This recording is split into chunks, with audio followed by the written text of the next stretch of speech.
Good evening. It was a moment to look back and reflect on the sacrifices of those who served in the Canadian military as local residents came out to the annual Remembrance Day service right here in the border city.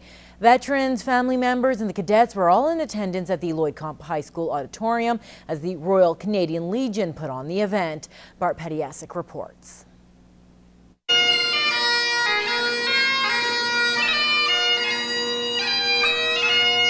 The sound of bagpipes echoed in the packed gym on Monday as the Remembrance Day service got underway.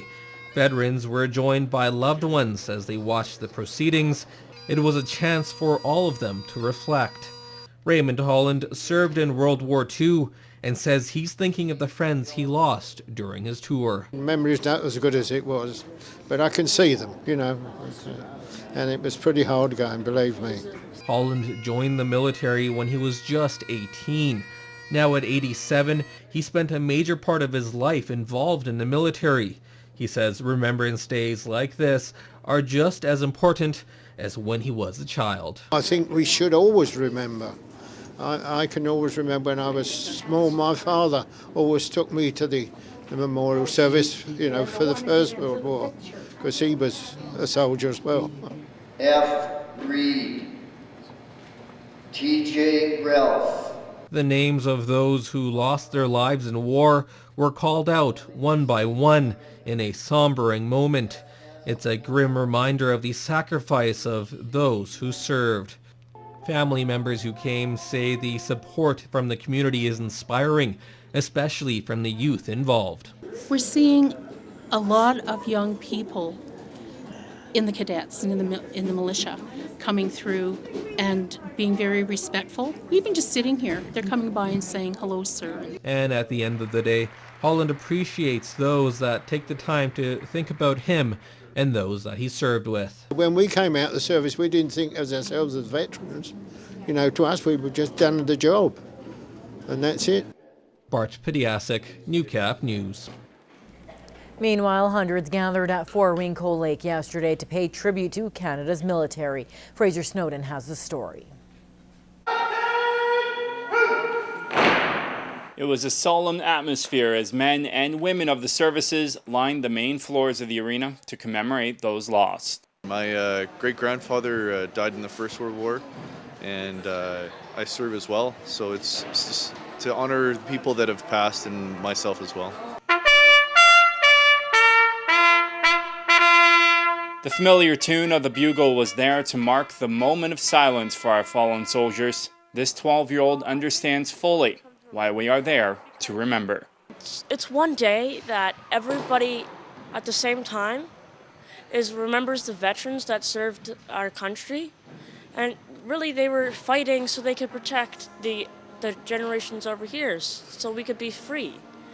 And I think that's really important, because if it wasn't for them, well, who knows what Canada would be like today. 23-year-old Lieutenant Skellhorn was recently posted here to Cold Lake. She has a strong connection to remembering the fallen.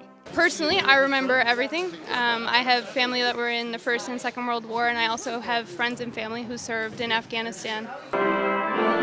People gathered across Canada to remember those lost in the Korea War, World War I, World War II, and also those posted in Afghanistan.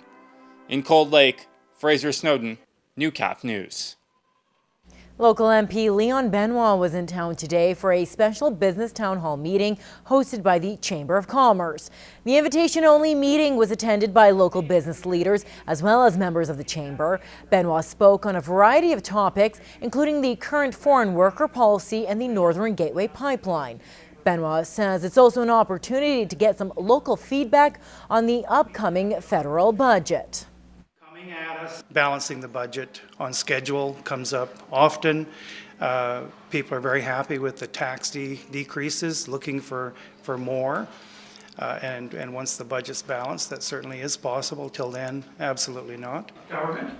Members of the Chamber say meetings like this with Benoit are common and provide a good opportunity for the business community to have their concerns heard. He's very visible in our community, and certainly Chamber is also always in communication with Mr. Benoit, and you know, we have a very good working relationship.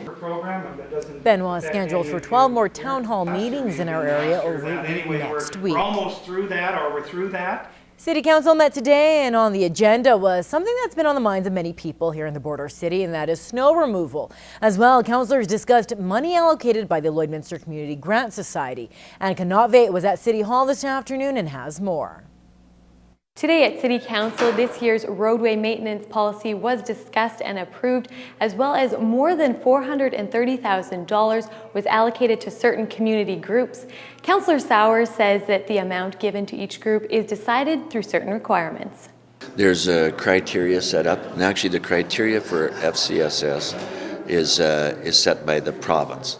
But it comes to, we have a committee within the city made up, it's called the Lloydminster Community Grant Society. So they use the criteria that they are given and then go over that to determine if they meet the criteria, and then if they do, how much funding they get.